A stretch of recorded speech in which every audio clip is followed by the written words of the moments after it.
Welcome, therapists, to the Therapist Burnout Podcast. Today, I have a wonderful guest on the show, Dr. Kevin Cokley. PhD is the University Diversity and Social Transformation Professor and the Professor of Psychology at the University of Michigan, where he serves as an Associate Chair for Diversity Initiatives and primary investigator of the RACE Research on Race, Achievement, Culture, and Education Lab in the Department of Psychology. His research and teaching can be broadly categorized in the area of African American psychology, with a focus on racial identity and understanding the psychological and environmental factors that impact African American students' academic achievement.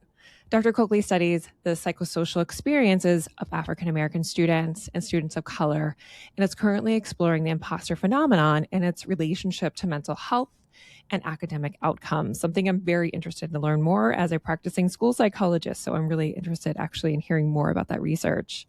He is the editor of the 2024 book, The Imposter Phenomenon, Psychological Research, Theory, and Interventions. He has written several op-eds, one in which I hope to talk a little bit about on today's show, in major media outlets on topics such as defending DEI, critical race theory, and Black Lives Matter movement. With all of those accolades, Dr. Cokley, welcome to the show. How are you doing today? I'm doing very well. Thank you very much, Dr. Blanchette, for having me on your podcast. Yeah, I'm so honored to have you on and for the listeners to hear a little bit about your research and your advocacy. So thank you for your work. Glad to be here. Well, maybe let's just start off by talking about imposter phenomenon. So it's something that I talk about often on my show because it's something I experienced very acutely in burnout. So you may not know me as well, but I talk about on my podcast leaving private practice as a therapist in an extreme bout of burnout. And through that process, I felt a great deal of imposterism about my abilities, about my training. And I talk often about that and hear that from the listeners that they are feeling a great deal of imposterism in their work as therapists. So I wonder if you might just share a little bit about imposter phenomenon, which sometimes we hear as syndrome, as just kind of laying the land there and then diving into other aspects of your research. Yeah, and actually, before, if you don't mind, before I just sort of just dive right into that, I'd like Yeah. to tell you how I came upon this idea of the imposter phenomenon and why I started doing work in the area for your listeners. So, as you mentioned in the intro, my work has primarily focused on broadly African American psychology, particularly with African American students. I've always been very interested in issues pertaining to their achievement, their identity, how they navigate being in predominantly white spaces. And so, if you look at the research that I've published, you'll see those themes present throughout much of my research, early part of my research. And I happened to be doing a literature review, and I don't even remember what I was searching for exactly, but I was using the PsycInfo database, and as I was doing this search, I came across this article that talked about this idea of the imposter phenomenon, and I wasn't very familiar with it, but reading the abstract, it sounded very interesting, and so I, you know, read the article, and I was like, oh my gosh, like this idea of the imposter phenomenon. First of all, it personally resonated with me. When I reflected back on my experiences as an undergraduate student at Wake Forest University many years ago, I thought to myself, wow, like, so that's what I was experiencing. I didn't have the language for it at the time, but now in retrospect, I could see that what I was feeling and experiencing as an undergraduate student, as a black male undergraduate student in this predominantly white elite academic space, I was experiencing imposter feelings. And so I got excited as I became aware that I now have this new idea that really fits very well into the program of research that I have been conducting. And so it was at that moment that I decided that I was going to start to do research on the imposter phenomenon, particularly as it relates to the experiences of African American and other racially minoritized students.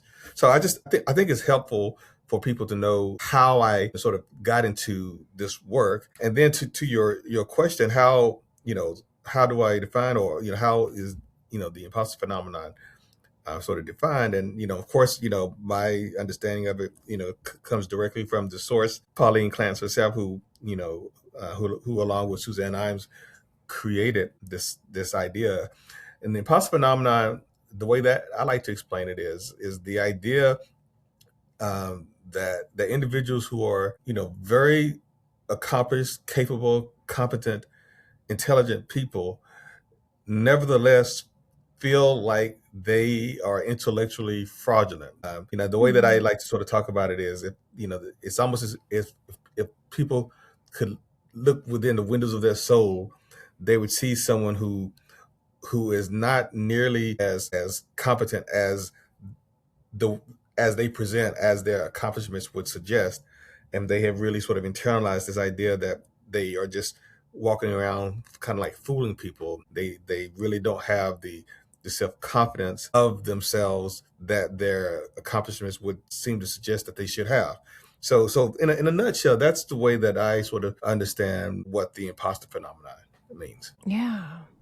Thank you so much for giving the context to that and your own kind of experience of that. And when I heard you on Speaking of Psychology podcast is where I first found your work, I was really taken aback that this is a very common experience. So I wonder if you can kind of speak to how common the experience is in just the general population, then maybe talk a little bit how that might differ in different groups of people.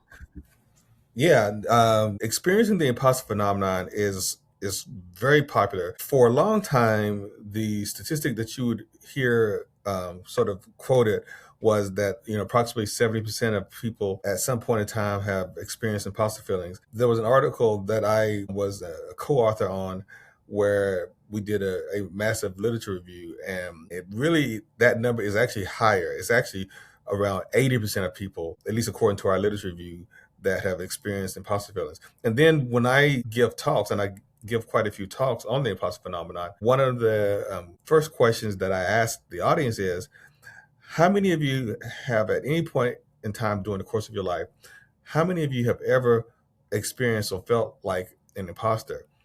And in those instances, I would say that it's typically at least 90% of the hands in those audiences are raised. So suffice it to say that imposter feelings are quite common and quite sort of prevalent amongst a lot of different people. And then to the second part of your question about different subgroups, you see evidence of it across different demographics. Whether first of all, I'll sort of provide the historical context. When Pauline Clance and Suzanne Imes initially were studying the imposter phenomenon, of course they were studying it. They observed it amongst women of various professional and educational backgrounds, predominantly white women. But again, they all had in common that they were very successful, but did not fully internalize that success.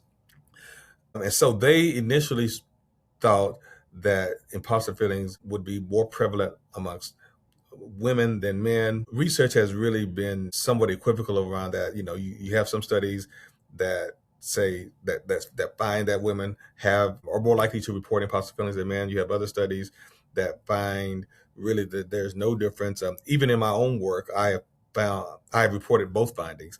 But a recent meta-analysis has now sort of confirmed that what Pauline Clance and Suzanne Imes initially sort of suspected, that women, in fact, do tend to report higher imposter feelings relative to men. Interesting. So that's that meta-analysis, I think was published maybe a couple of years ago. Okay. So that's it's good to know, but that's not to say that men don't and can't experience imposter feelings, because they certainly do. But it's just that they tend to be more prevalent or more prevalently reported, by women. So there's that gender piece, and then of course there's the cultural, race, ethnicity piece, and this is really interesting and fairly complicated. I don't want to take your readers down my whole sort of like rabbit hole of like sort of the minutia of research that we've done. So I'll try to. 80% of my listeners tend to be female identifying. So I think that like understanding Okay. that context is helpful for them. And also just I think they're just curious humans, the people that listen to my podcast. So, Okay. they're working with different groups and I think they'd want to know, who as therapists, they'd want to know if I have a client with this identity or that identity, what they be struggling with and how can I support them in that? Yeah. Well, no, that's helpful, and certainly imposter feelings, as you might imagine, are quite prevalent amongst different sort of marginalized populations, especially amongst racially and ethnically minoritized folks. There is what we are still trying to sort of better understand is if there are differences amongst different racially and ethnically minoritized groups. So, for example, there have been several studies, my studies and other studies that have indicated that Asian American folks tend to report higher levels of imposter feelings relative to African Americans or Latinx and Native Indigenous folks. That finding hasn't always been sort of consistent, but it's been reported enough such that people think that there might be something to that. There are also some methodological challenges of those studies that would cause one to maybe hold off on making that statement definitively. And again, I won't get into that minutia, but suffice it to say that folks of color definitely are especially susceptible to these imposter feelings, and that is related to a lot of the work that I have started to do in recent years. Yeah. And do you find differences? I think you also, part of your work is also looking at if they are in an environment that is predominantly white. So, will that increase imposterism, increase imposter syndrome? And especially for me, who, works as a school psychologist, and I live in Maine. So, we have very low diversity in the state that I live in. And so, I'm just curious for those who are in a minority population, perhaps, if they are experiencing different levels of imposterism related to the environment they're in. Yeah, we know that being in certain types of environments um, make marginalized individuals particularly susceptible to imposter feelings. Being in environments, as you sort of mentioned, predominant. If you are a racially minoritized individual and being in predominantly white environments, that is certainly a very um, sort of consequential, a very significant place to be to have these sort of feelings.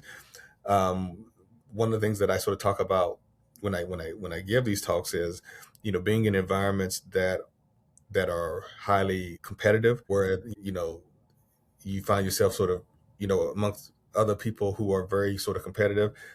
That is a breeding ground for imposter feelings. Relatedly, being in environments where there are high stakes, or being in occupations where there are high stakes. I'm thinking, for example, like the medical profession is obviously a example where you have to be careful not to make mistakes. But you can be in certain types of environments that really lend themselves to feeling like an imposter. And so I guess the point is that when you are sort of understanding imposter feelings, that you should always sort of understand it within a certain context, a certain sort of psychological and social context.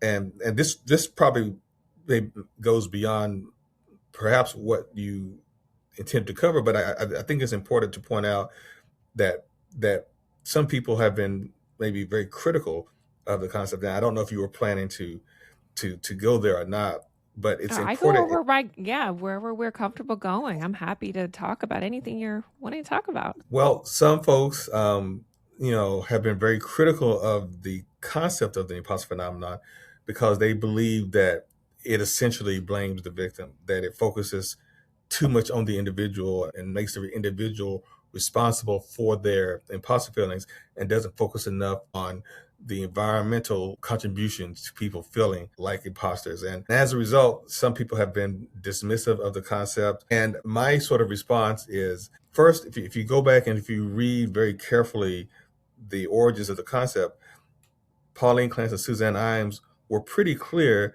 that at least with the women, part of what contributed to their imposter feelings was what they sort of referred to as the gender roles and the stereotypes around gender that certainly, especially during the 70s, were quite prominent, that contributed to women's imposter feelings. And so they were always clear about the larger social context that imposter feelings emerged, particularly among women. This has sort of gotten lost, particularly in the popular culture sort of discussion of imposterism, which makes it then easily sort of picked on or sort of dismissed, because people don't talk enough about the environmental sort of Oh, circumstances.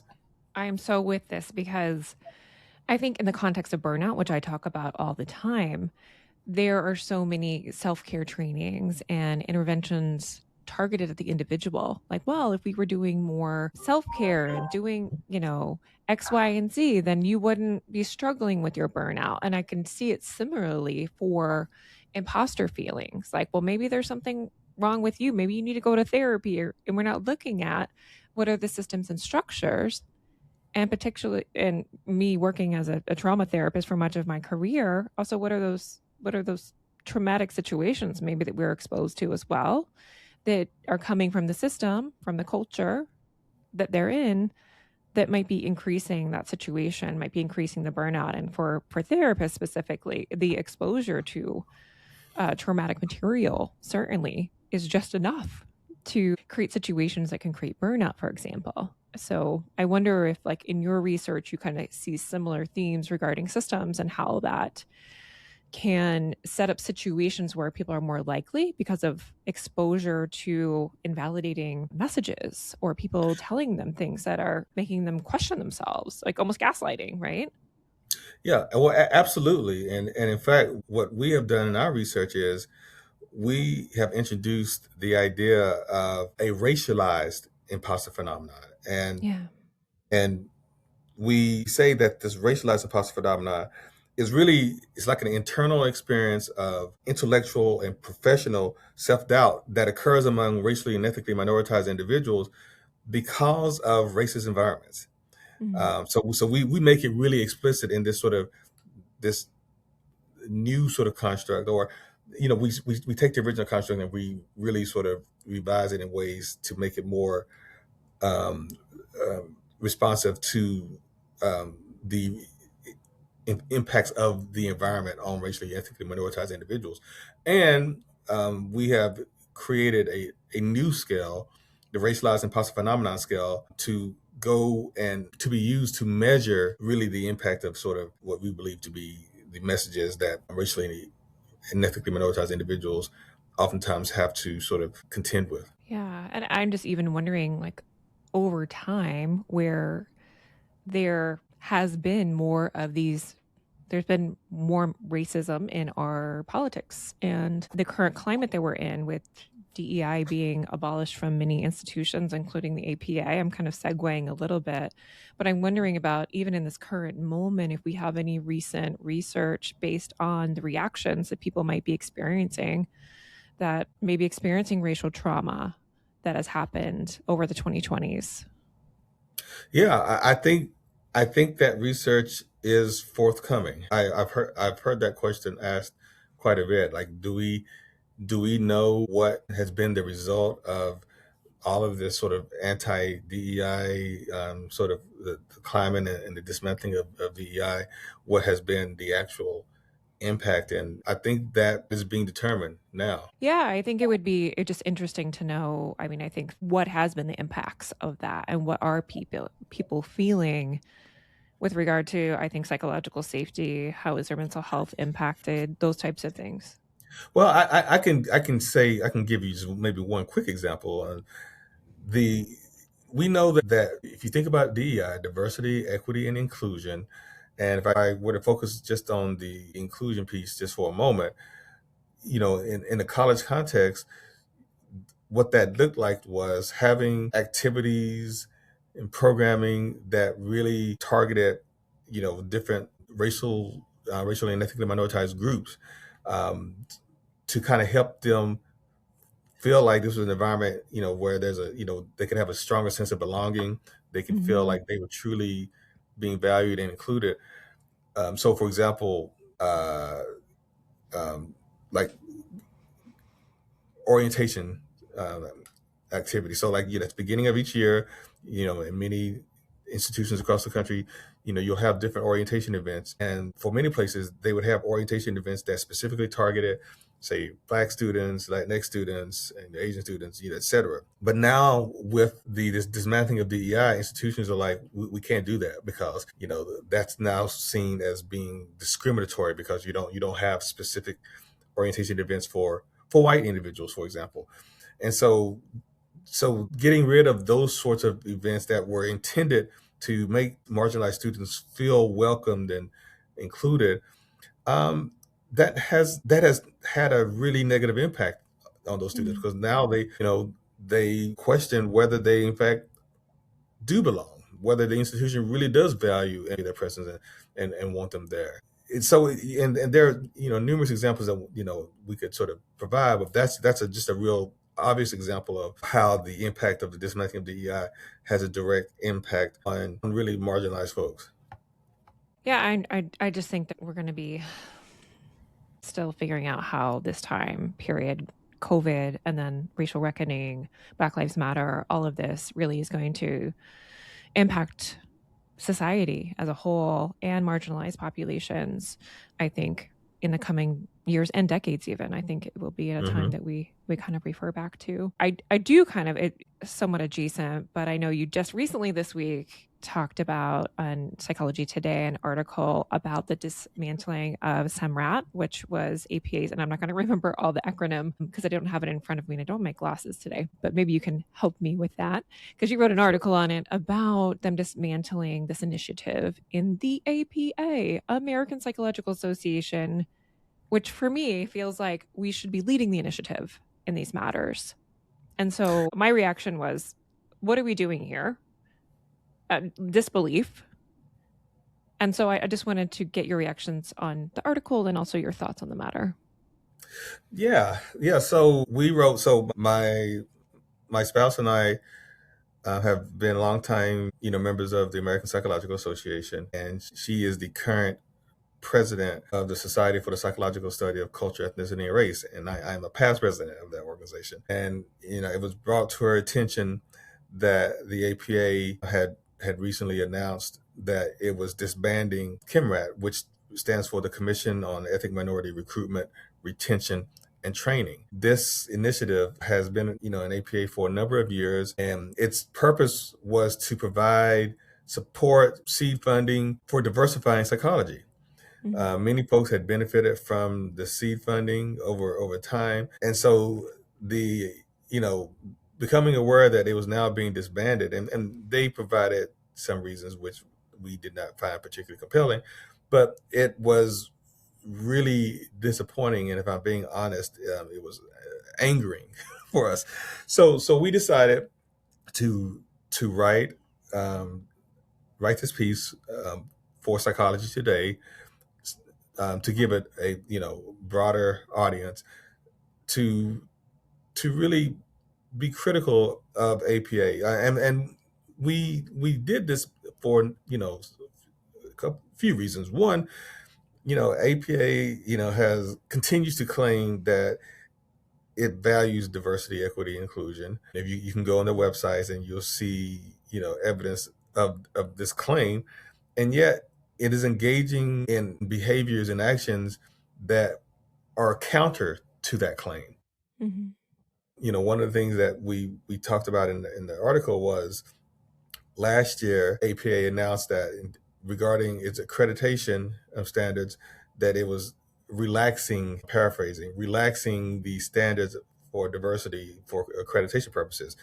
And those of us, I'm trained as a counseling psychologist, so those of us who are in the part of who are part of psychology where you're training mental health providers, we understand the importance of accreditation and accreditation standards. For many, many years, I used to teach multicultural counseling because, again, it was important that we train mental health professionals who are culturally competent. But then to have APA relax, So tell me have those new standards come into place, like for APA accredited programs, like for me who graduated for APA accredited program in clinical psychology, are those standards where I had to have my multicultural class Is that relaxed where it's like optional or it's like an elective now? That's my understanding. I mean, that is Wow. my understanding. And so I was contacted by the New York Times. I'm not sure how they got my name, but I was contacted, and I said, and I was quoted as saying that it was absolutely unconscionable that APA um, would would relax the standards around diversity, given what we know to be the importance of having diverse mental health providers for the diverse communities that that are being served. Of course. Um, so that's one example. Obviously the the disbanding of Kimrad, and it really, what it speaks to is, and the APA is not alone in this. I mean, we're seeing it with institutions across the country that really are sort of succumbing to these, what many of us believe to be unlawful sort of mandates to dismantle DEI everywhere. And we expected more from APA given what they claim to be their values, but APA has unfortunately proven itself to not be any different than many of these other institutions that are following suit. Yeah. Mm. Yeah, I think a sign of the times, unfortunately, that we're seeing this in the institutions where a lot of us were trained and looked to for information on leadership and what we should be aspiring to as a profession. And so who do we look to if we can't trust these organizations to lead us in what we need to aspire to? What advice would you have for a psychologist? I think because I'm a psychologist, but a lot of I have counselors, I have social workers that listen to this.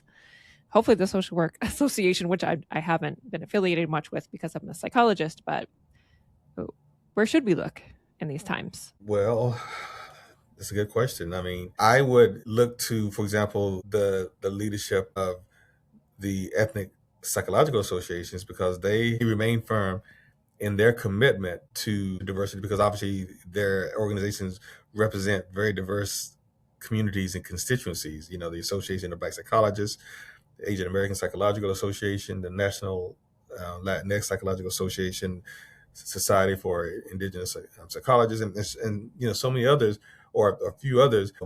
They will continue maintaining their commitment to their respective communities.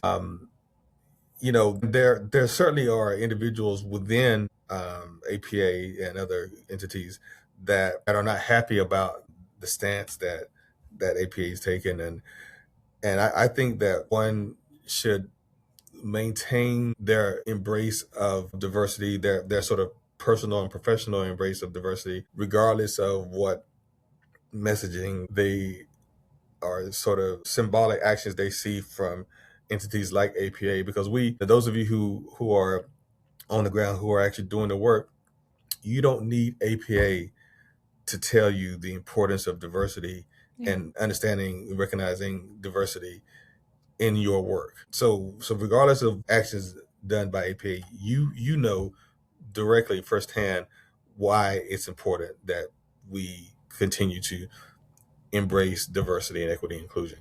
Well, very well said. Very well said. I wonder if I can segue us a little bit into imposterism and burnout. So, where the intersection happens, you spoke a little bit about this in your book that you authored. Why do you think those feelings might come up more when someone's experiencing acute bouts of burnout or kind of on the edge of burnout? Because you talked a little bit about environments and situations like that. So, I'm just curious about your thoughts on that. Yeah, well, the book, for your listeners, is an edited book, and the author of that chapter was not actually me. It was Dr. Lizette Oeda. When I reached out to her, I actually became aware that she had done some work around the imposter phenomenon and burnout, and so I invited her to contribute a chapter, and of course she did, and so she was the one who actually wrote the chapter. But I think that it there's a natural, I don't know if marriage is the right word, but there's a natural link between imposterism and burnout. When individuals experience, sort of burnout, and number of things that sort of contribute to burnout, including like being a workaholic, certain situations where you're having to make decisions and you're somewhat indecisive. Perfectionism is a strong core, and specifically maladaptive perfectionism, because there are forms of perfectionism that aren't necessarily harmful. I heard you talk about this before, because I guess part of me when I hear perfectionism, I hear bad, you know? So, and the research are probably like psychologically and in therapy as a therapist, I'm like, perfectionism probably isn't the best thing for someone to experience. However, maybe in the research and literature, it looks different regarding to like how it positively or negatively loads. Yeah, well, yeah, no, and you're right. I mean, I think that when you hear sort of like just perfectionism, like in the abstract, you're probably most likely to be inclined to sort of think of it in this negative context, or in the maladaptive context. But they're researchers of perfectionism, and they use different sort of terminology, but some of them talk about a more sort of adaptive form of perfectionism, where essentially, and I'm just sort of like paraphrasing, individuals who who strive to be the very best that they can be, to do the very best work that they can do, but they do so sort of like realistically, like in other words, they don't hold themselves to unrealistically high standards, but they strive to do as it's almost like they strive for quote unquote perfection, but they do so in a way that recognizes that they're not perfect, and it's okay to not be perfect, but you're still striving to be as good as you can be, versus those individuals who see themselves as failures if they are not literally like perfect, if they Yeah. don't reach this unrealistic standard of like perfection that no human being can reach. Hopefully you can maybe see the difference. We know that when you have this more maladaptive form of perfectionism, it's associated with a number of negative psychological outcomes, and whereas more adaptive forms of perfectionism tend to not be associated with negative outcomes.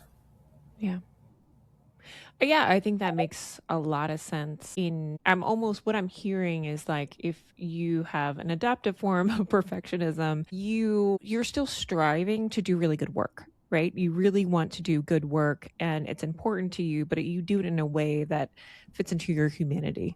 So that's my interpretation of what you said, and how maybe if someone has that, like many of the people that listen to this, that were probably like the high achievers, they got the good grade, they got their license as a counselor or as a psychologist, and that drive that got them there, that had them achieve that level. And I listened to another podcast where you talked about, kind of overworking to like reach some of the accolades and to reach the places that you had to kind of get yourself there. And I also identify with kind of needing to like get to that point of achieving in some regards. You kind of have to sit with yourself because you can only do that for so long. No, exactly. And another way to sort of think about this sort of more adaptive sort of form of perfectionism is the individual who strives to be excellent, but when they don't always reach the level that they're striving for, they're not overly self-critical. They give Yeah. themselves grace, because sometimes we can be our own worst critics. And so it's like pursuing excellence, but you still are somewhat flexible, and you're self-compassionate, and you give yourself grace if you don't reach that very, very high bar. Yeah. That's really good.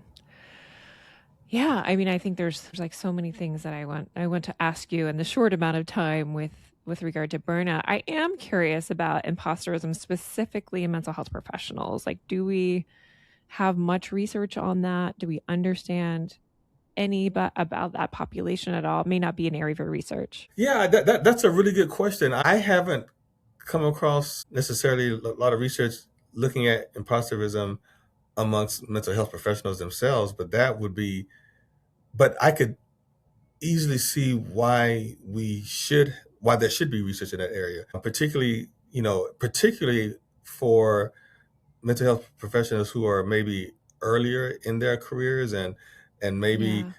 don't have necessarily the self-confidence that they know what they're doing. And we know their rates of burnout are higher than mid-career or later career professionals. So early Okay. career professionals experiencing higher levels of burnout. So I would extrapolate that we might see higher levels of imposterism. So I would love to do research in that area if I was at a university, but I work in I work in a higher education. I work in high school. Well, no, I Go ahead. think that you're right. A few years ago, I did a talk with a group of lawyers. They were mostly black and other sort of, and we also collected some data with them. And one of the things that we've learned was that imposterism was was much higher for lawyers earlier in their careers than lawyers who were seasoned and had been at it for like 15, 20 years or so. So I would perhaps extrapolate from that we might see the same, with mental health providers as well. Yeah, so much. And I also want to do some I don't know who's going to do this research. I know you're at a university. Can you get some grad students to do some research on therapist mental health? Because as I had done some literature reviews for my podcast to give information to my listeners, there is a dearth of research on the actual mental health rates of mental health providers. So if they could do like a study with imposterism and all of that, I would love to collaborate with anyone and just learn more because I couldn't find much research on actual mental health rates, which we have with like the American Medical Association. They have like rates of depression, anxiety, suicidality. And so I just think it is crazy that we don't have this data on mental health professionals. So just a PSA if anyone wants to do that research. Yeah, Yeah. I agree. So anyway, I wonder, as we're closing, I know it's just a question in the back of my mind that how can this research happen? As we're closing, I wonder, I usually ask my guests kind of if there's one thing you could tell a therapist, is there anything that you would tell them? Yes, I think there is. I would tell them that they should be intentional in assessing or evaluating or determining whether their clients are experiencing imposter feelings. And I say that because one of the things that we do know, at least from clinical context, is that when you are working with clients, and I think, if I'm not mistaken, I think that maybe Pauline Clance herself talked about this, in her own clinical work. But you don't typically clients aren't coming to you telling you that they have their presenting issues are not, I have imposter feelings. That's not typically what happens, and it's really the therapist, as they're sort of like listening to the client, and then their sort of clinical instincts, intuition, you sort of gather from what is being said that this is probably something that the client is experiencing, but they don't have the language. That's not how they are conceptualizing at least part of what they're sort of struggling with. So I would encourage therapists to be intentional in looking for, sort of signs that their clients might be experiencing imposter feelings, because more often than not, the clients aren't going to necessarily sort of state that directly. Yeah, oh, that's a good point. I wonder how, for me that would come up probably with burnout, with depression. I might think of that with some anxiety that I might think to assess for some of that stuff. But I'm wondering if there's, Mhm. we could talk forever. So I just have to have another conversation when our schedules meet up at some future juncture. But at this point, I'm wondering where people can follow up with you and hear more about your work. Yeah. Well, as you mentioned, I did publish a book, an edited book, "The Imposter Phenomenon: Psychological Research, Theory, and Interventions," published by the American Psychological Association, the APA. But that book is a good place to to get familiar with the work in general around imposterism. Obviously, there are a number of contributors, so it's not just like my work, but it's a Yeah, good place to, if you want to just become more familiar with the state of the art it's of very good. I research. purchased a copy as well. Very good. So thank you. And I'm a pretty public figure, so if you Google me, you will be able to, I think, see lots of references to the work that I've done, both my public scholarship, which is in the form of op-eds, opinion editorials, as well as my more sort of formal academic research. Be able to easily sort of see references to that. Great. Thank you so much for coming on the podcast today. I know a lot of people are going to get a lot out of this conversation. Thank you. Thanks.